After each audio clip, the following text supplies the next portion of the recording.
Hi, and welcome to Burlington Buzz on the Mic. This is Nicci, Kadilak, your host, and I'm here with Jeremy Brooks, school committee member and candidate for 2026. Hey, Jeremy, how's it going? Wonderful. Yourself, how you doing? I'm pretty good. We do this every year. This is our first of 4 school committee interviews because there's 4 candidates this year. And what we really try to do here is just get a sense of who you are as a candidate, what you bring to the role and will bring to the role in another 3 years, and what sort of helps you stand out and differentiates you from the folks that are running against you or alongside you, if you'd like to be less contentious about it. So let's start out with who you are. Who are you? Not just your resume, but like what brings you to this race, and what was the defining moment that made you decide to run for school committee back 4 years ago?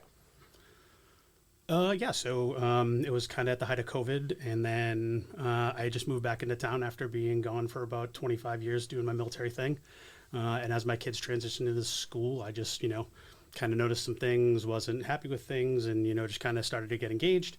Didn't get enough traction there, so I decided, if I can't be part of the solution, it's be part of the problem, right? So then was unsuccessful the first time, came back the next year and got on, and the rest has been history, and I think, about me, again, father of 2 young daughters, 1 in 6th, 1 in 4th grade, becoming very avid skiers, as we were talking about earlier. And got one that's got the acting bug, and the other is definitely follows my path a little bit and loves to cook. So definitely good things. I thought you were going to say she's an analytical mind, but you went in a different direction. No, absolutely not. Like they're both enamored with technology, but definitely not take it to the depth I do, really. Yeah, so that's kind of, about me. And then, I guess, why I'm back again. Number one, it's been an honor to serve. It's been a privilege that, I take very seriously, and, thank the voters of Burlington for giving me this opportunity. And I think, I'd like to continue on the work I've started. 3 years ago, I ran on fiscal responsibility, stronger policy, bringing practical experience to the committee. And when, kind of in my first term, I worked to turn those priorities into kind of some results. I helped enact a social media policy. We created a liaison position with the district-wide school safety council that resulted in some stakeholder feedback and helping to push a warrant article to close a critical communications gap for incident response out of that committee. So I was pretty proud of that. And then I think one of the other things we talked about at length previously was long-term capital planning. Right, that's been my thing all along. This year we finally got it ratified. So now it's a real document the school committee has to leverage for the town and let, capital budget, ways and means, other town entities know, hey, this is what the school is planning to do. Because, if we look at a school, we're the biggest cost driver in the town. We absorb about 2/3 of the town's budget. So I think just having that responsible planning and communicating that out in time and space where folks can act on it, because, I think will help everyone in the long run. And then again, just pushing for that technology and innovation, because again, my personal life brings me into that AI space and innovation, and I want to start bringing that into schools because again, like we talked about previously, it really is the new universal language, much like math is, having computer skills and being able to interact in that digital world and then create and understand how those things work is pretty important in today's society, right? Yeah. Well, and so a few things jump out just based on coverage I've been doing recently, and also the town's budgeting process, which is happening right now. The long-term capital planning process isn't just happening at school committee level either. It's also it's folding in, I think you can explain this better, to the town's long-range capital plan. Yeah, absolutely. So again, when I pushed it as a candidate, it was really just something I saw as a kind of the gap analysis I did where we can do better.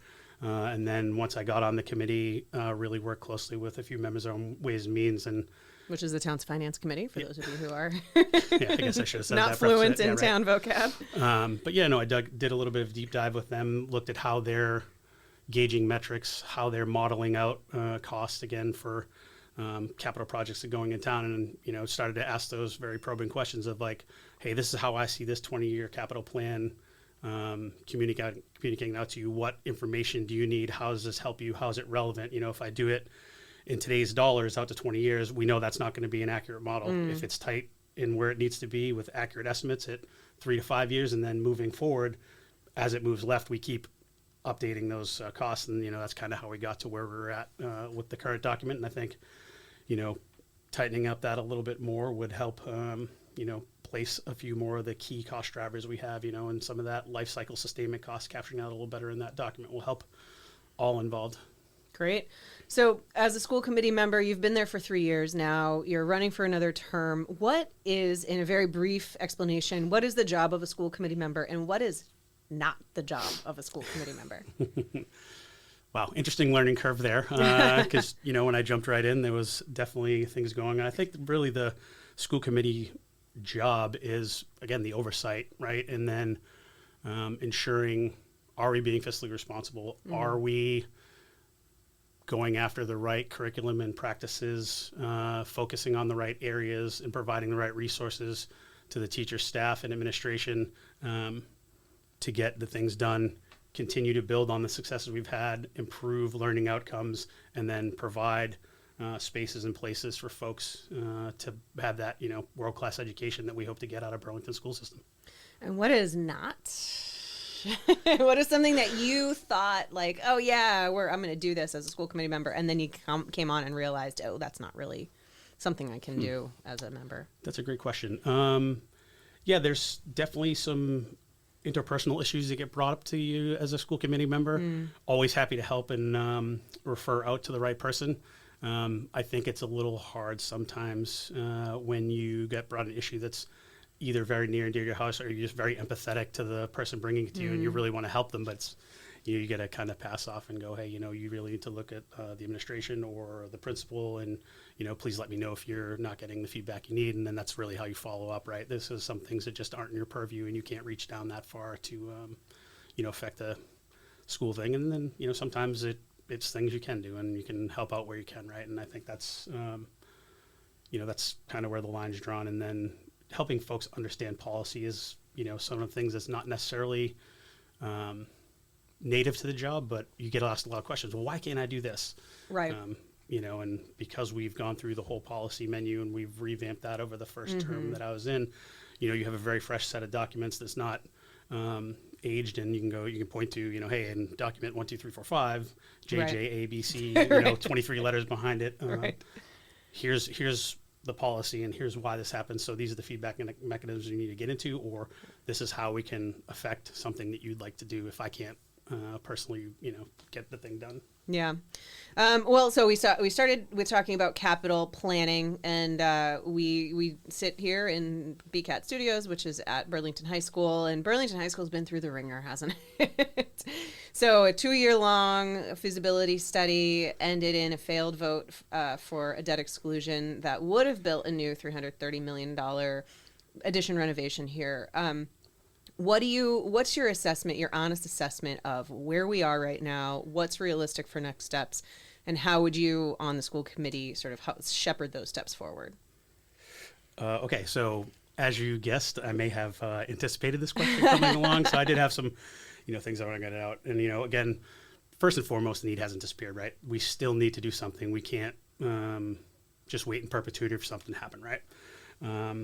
That being said, the answer now kind of goes back to some of the things I talked about right after the vote didn't pass is, I think we need to rebuild that trust with the community, because I think coming out of that vote, what I saw was as we went to vote and, as it got closer, there was a lot of people that either didn't understand it was happening or why it was happening. So I think, rebuilding that trust to go, this is why this need is here, this is why it's present, and better communicating our plan so folks understand, because a lot of folks got in late in the game and didn't realize, hey, 2 years of work had been done. There'd been a lot of plans either removed or, vetoed out because of certain constraints or things you just couldn't get around, right? So that, but I also think too, with the committee continuing the work, this is almost the time to step back and do a little reflection and go, hey, where did we fall short?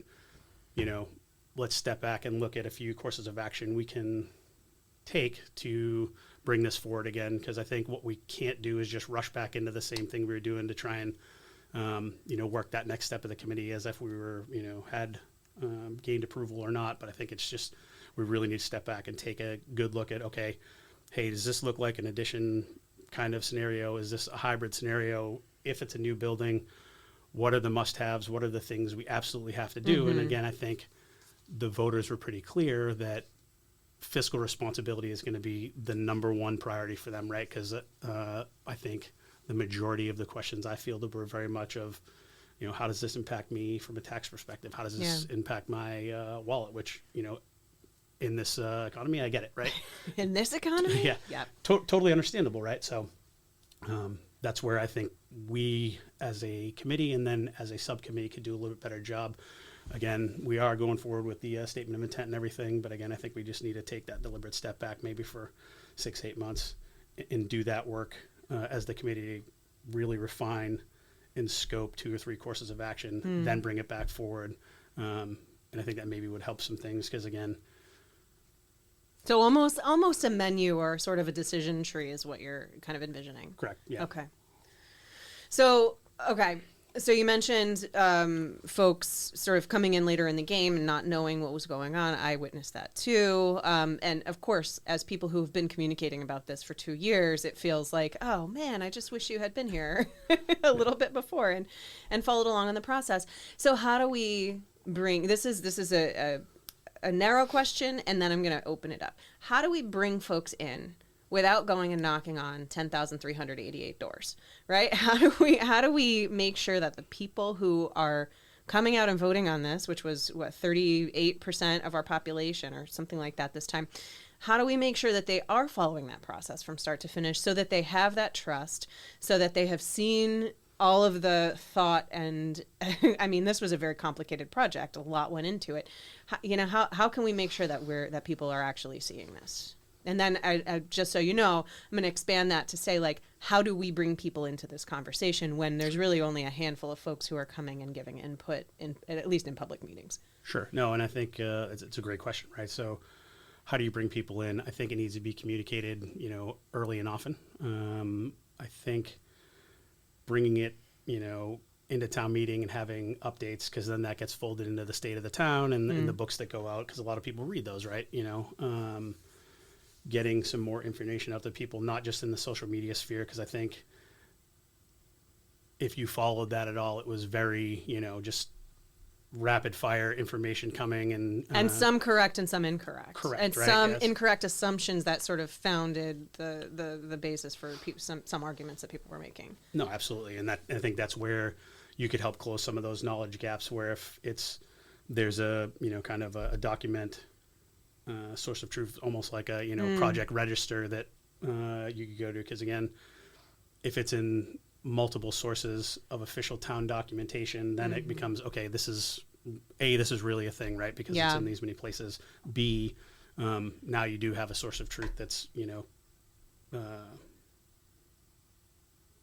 not universally agreed upon, but agreed upon, right? Well, and I think that it's one thing to say, well, we've been meeting for, every 2 weeks for the last 2 years. Go back and watch our meetings. But nobody has time for that. And so I think your idea of a project register might make sense, having a place where it just very lightly details, this is what was talked about, this is why we vetoed this option or modified this option, and just a sort of an ongoing list so people can follow along with that without having to watch, 25 hours of meetings or more, I don't know.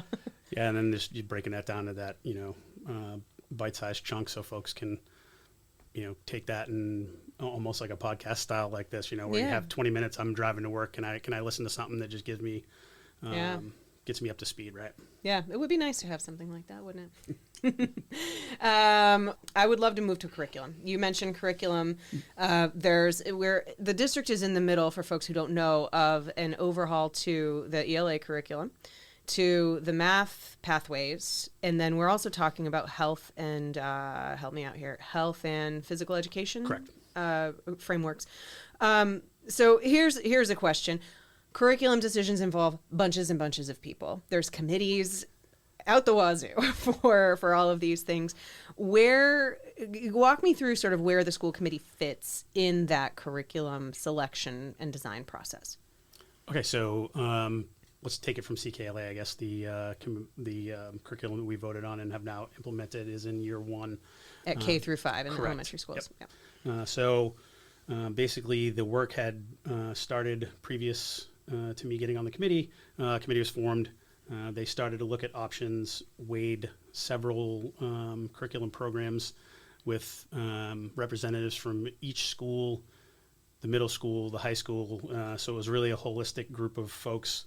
To all look grade at, levels, correct. all different special education specialties. representation, intervention specialists. Yeah. So you really had a broad representation of the district educators to go, hey, these are the things that are important to me in my sphere of influence. How do these curriculums help me or hurt me, or any number of things. Through that, they distilled down from several curricula to a wit and wisdom in CKLA.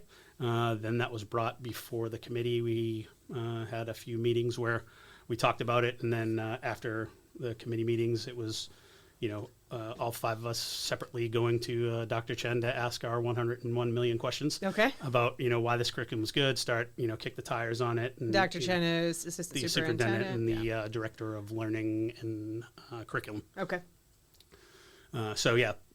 That gets brought to committee. And then we kind of kick the tires on it and understand why. And again, it was one of those things. It was a little bit of a tough decision sitting in my seat because I had almost expected a little more universal acceptance for one curriculum versus another, and it was really almost split 50-50. So it was really hard to pick apart the details and really dig into why this one's just a little bit better and why we should adopt and it. you're trusting the professional educators because they're the ones that are specialists in their field, right? Yeah. And that's the thing, it's just me as a person. I'm a very kind of pragmatic person, and then if I don't understand something, I'm just going to keep pulling on that thread and asking, that 5 whys and continue asking why till I can't ask why anymore, and I've kind of run that to ground. So I know sometimes that can seem a little tedious when folks watch meetings where I ask question after question, but that's again really just what I feel like I need to do to understand and make sure we're doing the right thing. It's just one of those where I'm not trying to be difficult. It's just I really need to kick the tires on things, and I'm a very because of my product background and my project background, it's cost, schedule, performance always, right? So I start to pull on those. Okay, it's going to cost us this much. These are the things we expect to benefit from it. When do we realize that, or how long is it going to implement, and what's our sustainment costs and things like that? Because again, going back to the money and not just the outcomes is if this is a burden that we can't sustain, it'll be great for a short term, but what's the long term benefit of this, right? And that's really the long-term risk of not being able to correct sustain if it you don't select the right one and it doesn't get the outcomes you need. So it's one of those things where, yes, it seems very short in the fact that you're going to make the decision to implement this, but how often do you turn over curriculum? Not very often, not very right? often. So it is a long enduring artifact that you're going to have to revisit and supplement and all that, and you just really need to make sure that the program you're selecting is going to have those long-term benefits. And that was why I started pulling on the questions of, hey, what's the implementation success of this? How many what's your user return value, and kind of like that website metrics where hey, how long are they clicking, and who's staying for more than 3 minutes kind of stuff, right? Okay. And that's really what I wanted to dig at, because it was a new edition that we bought versus I believe it was edition 2 or 3. I'd have to go back and look at it. I should know that offhand, but I don't. But that was why I started going down that route, because it was a new edition. So the proven success was with the previous edition. Okay. So like how many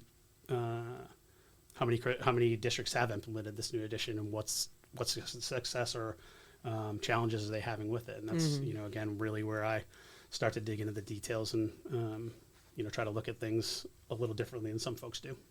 And the approval then came from whom? So the school committee voted to approve that curriculum and bring it forward to town meeting. So then what that triggered was the school committee agreed that, yes, CKLA is our preferred curriculum. Based on all of that input from all of Correct. those people in the Correct. committee and your interviews and Yep. meetings. And then that got brought to town meeting, and the warrant article was put before town meeting for a little over $500,000 to approve that curriculum, which thank you to them for doing so. And it was a pretty exciting time at town meeting, because not always fun and exciting for us to be there, but that was definitely one of the highlight moments for us as a committee over this last term, for sure. Yeah. So, speaking of curriculum, we do have folks that show up at school committee meetings. They talk about curriculum. They ask questions. I'm talking parents, community members. With respect to the curriculum that is currently adopted by the school district, so at any subject matter we could be talking about, what do you think the district is doing well with implementation, and what do you think could be tightened up or changed or improved? Okay, so for the current CKLA curriculum, things we're doing well. There have been many rigorous PDs. There's lots of planning going on. So I think the K through 5 educators, with the support of the district admin, have been very laser focused on getting it right in the rollout. I think they're very keyed into ensuring we grab the right data metrics from the teacher educator side. I do worry sometimes we're oversampling, but again, that's a whole nother separate conversation. Are you talking about testing? Not necessarily testing, but just the progress checks with the testing with the others, so you can, from a holistic or from a cumulative standpoint, all the tests you're taking, it's 45 minutes here, 45 minutes here, 45 minutes here, that adds up to days of time on learning. So you got to be very cognizant of that time on learning and how it's impacting what the assessors are doing. But again, during a rollout, it's very important. I think one of the improvements to your question would be refining that, because we have mountains of information, but what data do we actually need? Or mountains of data, what information do we actually need, right? So do we I've heard you say this for the last 3 years. Yeah. Yep. And we need to distill it down to those 3 or 4 touch points as the curriculum is implemented. But I think right now, erring on the side of oversampling is not necessarily a bad idea, because you can figure out, are these metrics meaningful? Are we tracking the right things? And I think, an improvement for us on the school committee, or really the district, is, engaging more parent feedback in that loop, because it's a new curriculum. Where's my kid struggling? Because when they go home every night, or they're trying to do something that's reading or math or whatever, if there's pain points you're seeing, bring those up to the teachers, so then they can flow them up to your team chair, and then that team chair can then flow it up, and it'll get, published across different schools as they have, quarterly meetings and things like that, and have reviews. I think that's where a lot of those things will bubble up to the surface, where now we have this this information that says, hey, these are things we're doing well, these are things we're doing bad. And as these user concerns bubble up to the top, now you can maybe figure out where those dependencies are and figure out how you can make the program better, right? So, and I'm sure some of that work's going on. It just hasn't been presented to us yet. Okay. So now talking about adopting new curriculum, right? So the curriculum that we have in place, it's here to stay. But for adopting new curriculum, where do you think that balance is between school committee involvement, district admin, school administration and staff, and then parent involvement? So again, I think that's source of truth. No one lives it closer than the parent that's at home trying to help their student do homework or work through a problem or any number of things, right? So continuing to engage with, at the teacher level, at the administrator level, if you're seeing gaps in your child's education, again, bring those issues to light, right? And you have to communicate, and that's where it's incumbent upon us as a committee to hear that feedback, right, and then act upon it. And I think that's where we can definitely do better in some regards, right? Because again, we have folks that are starting to show up regularly, and I think that's a great thing, right? Because I really think that shows, that we're gaining a level of trust in the community, that they want to come before us and share that feedback with us, share it with us on the record, because that's always a good thing, right? And again, if that's not your preferred method of communication, always just reach out, email me, and if it's something you need me to bring up, I can certainly do that, and have done it on occasion too, right? Yeah. So I think just for us as a committee, putting on those listening ears, right, to figure out where the pain points are. And as the new curriculum starts getting talked about, understanding and asking the questions how it's going to address these pain points that we know, right? Yeah. And I think that's where we'll fit into that new curriculum as the committees, again, for the 6 through 8 with the new reading curriculum. And so it was, we just had one, it was, the 27th at Marshall Simons. Yeah. Yeah, we had both curriculum providers present for us.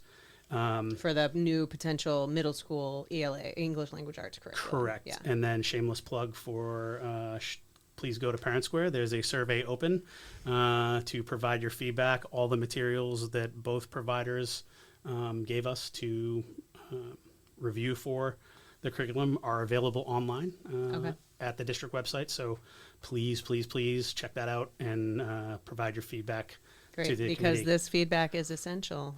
Yeah, and again, this is one of the things I'm going to look at when I sit down at that desk and they ask me to vote. I'm going to look at, I kick the tires on it. Here's my, put on my product manager hat and go, hey, here's cost schedule performance. This is what I like about it, this is what I don't. I'm going to take the, expert feedback of these are why all these things are good. And then, that last pillar that's going to make me decide one way or the other, that's going to form my opinion for the vote is going to be, what is that parent feedback? What are they telling me? What is everyone telling me? And if you don't give me that feedback, then, I have to go sample, but my sample size may not be as big as, the survey can get. Right. Yeah. Where do you think parent rights over education end and the school's professional judgment begins? Just kind of speaking on this parental involvement, engagement kind of thing. I guess a little more context on that, because again, there's been, something that's definitely come before the committee of late. I think the existing Mass General Law, federal laws, education standards are very clear on, what is and what isn't under the purview. But I also think there is room for, not necessarily debate, but, we got to raise issues where if we're implementing new curriculum, hey, what are the left and right limits of this? Why is it needed? Those kinds of things. And then, that's really why I was really pushing more for the opt-in policy stuff, because that way for surveys, correct, administered to just students. surveys and a lot of other things too. Because again, I understand initially it would be a challenge to get buy-in, although it does keep folks engaged because they know they either have to say yes or no, right? So if they really feel passionate about something, now I can share my voice or say yes or no, my student is going to participate in this or not. And I think with the opt-out, everyone just kind of forgets. It's like, oh, it's going to happen anyway. It's fine. Yeah. Right. And I think that's really why I took the position I did and to say, hey, for the opt-in, it just makes more sense because it gives folks and parents that last check to go, do I want to do this? Do I not? And it helps remove some ambiguity on should I or shouldn't I? Because now you have to, do that task switching, put your brain to it, focus on it for a few minutes and go, hey, do I want to do this or not? Right. Right. That's whereas it stays unread in my inbox and gets buried by the other 55 things if I don't have to act on it. Yeah. So I'll be a little bit more specific. What if a parent comes to you as a member or to the committee as a whole about with a concern about what is or what isn't being taught in school? What do you think an effective response from the school committee and from the district administration, I have to add, would look like? So timely feedback, number one, right? Because that is the things that folks are going to be most passionate about. Because if they're spending the time to come to our meeting, they want turnaround. And again, going back to that comment I made right at the opening, living and operating in the digital world, right? Feedback's immediate. We don't have time to. We're not used to having to wait for answers. Yeah, exactly right. It's that not that immediate feedback is always appropriate, but it's that 24 to 48 hour expectation that a lot of folks have now, and it's just it's a business rule that a lot of folks in their professional and personal lives really kind of live by. So, working better to adhere to kind of those standards, and then again, if we set a date as a committee to respond back to something, we got to respond back to it and respond back in the time frame we said and provide the information we said we were going to say. So I think that's, one of the things we can kind of clean up where in the past it hadn't been as good, right? So I think that's one way we can help affect that. Sorry, there was a second part of the question, and as I was talking, I've forgotten. I think it's just really like what happens when a parent comes and says, like, I don't like that this is being taught to my kids at school. What? So then it becomes the determination of, is this something that is truly opt-outable, right? Yeah. Based on the curriculum. And I think that's where we have to be very careful, going back to your other comment with the comprehensive health and physical education framework. Yeah.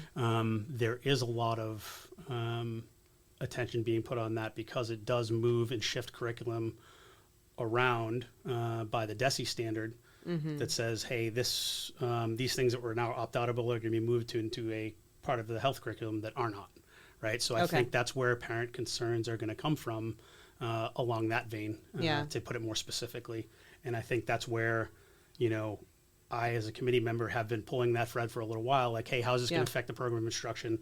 What things are we moving and where are we moving them to? Because that will allow that feedback loop to happen like you're talking about, where parents can say, hey, this is what I want, this is not what I want, these are things we want to see, not what we want to see. And it gives really everyone a chance to weigh in on it before we make a final decision, number one. And number two, again, not to harp on the comprehensive health and physical education framework, but that is one that's in development and there's a committee that's working on it. So I think it's okay to talk about and I guess the thing is too, again, where DESE said, hey, you have to have a framework.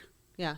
But it's not mandated that you will follow exactly that one, right? So it is very much. So they give you a sample framework and have you build your own. Correct, and right in the instructions, it's explicit. It needs to be a community-driven curriculum, and it has to, kind of essentially represent your town. Reflect that's where the standards of your community or the values. And it's a very much a community-focused piece of the curriculum. So, and I think that's where, we don't need to charge headlong into just, okay, well, the checklist says do these 23 things, because it is very much a community-focused program, and it explicitly states that in there.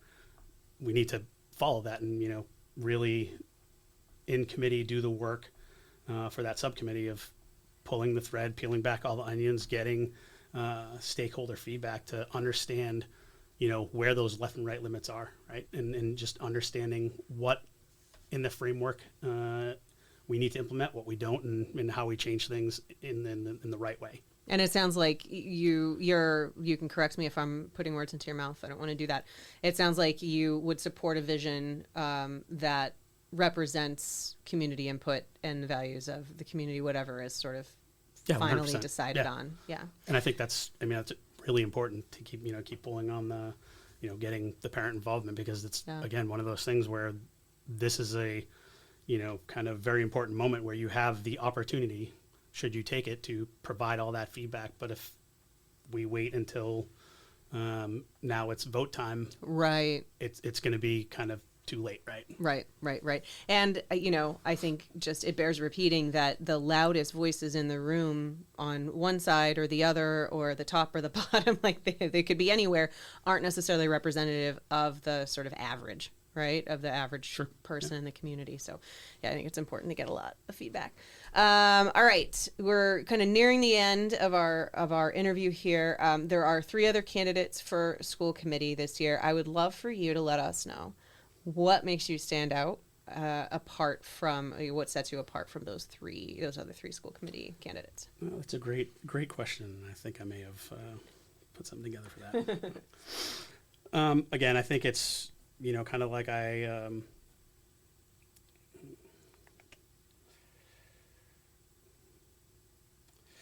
I think it's, I'm asking Burlington voters for another term, because I approach a job with a student focus, respect the taxpayers, and moving ideas into action, right? Whether the issue is policy, safety, capital planning, facilities, or future-ready academics, I believe Burlington needs steady, serious leadership. It'll keep this committee going and working in the right directions. And, I think over the last 3 years, I ran on 3 pillars and believe I've delivered on those 3 pillars in a very short time. So again, that ramp from candidate to committee member has been very short and, in my opinion, effective, where, with support of the committee and, initiatives I've pushed, we've gotten things over the finish line. And I think we've moved meaningfully in a lot of ways, and there's a lot of work to be done. And I think, I'm excited to take that work on and, continue the things we've started. Yeah, what would be the, let's say, 2 top things you would focus on or want to focus on in the next 3 years? That's a great question. So again, tightening up the capital planning, getting that really, really dialed in where we have life cycle costs captured. The output of that would be, what is next for Burlington High School. I think also in the classroom, again, pushing for more computer pathways, the AI innovation curriculum is kind of onboarding now. So again, I think it's a really big technology area where, because of the uniqueness of our geography, we have a lot of companies and technology around here that can help supplement the curriculum. Mm-hmm. So, I'd like to continue to advocate for that, continue to represent parents' voices and really just bring that feedback to bear in the committee and, helping to move along decisions. Yeah. All right. What is one thing that you would like voters to know and understand about you that they might not already? Number one, I'm a very approachable person. I don't mind what time of day it is, where it's at. If you see me walking down the street, pull on my sleeve and tell me you got to talk to me. Can confirm. I've texted you at 6 o'clock in the morning with questions before, or 9 o'clock at night. Yep. Give me a call, send me an email. I'll do my best to respond in a very short order. And I want to make the voters and the parents and, really anyone in this town feel like I'm here to represent them.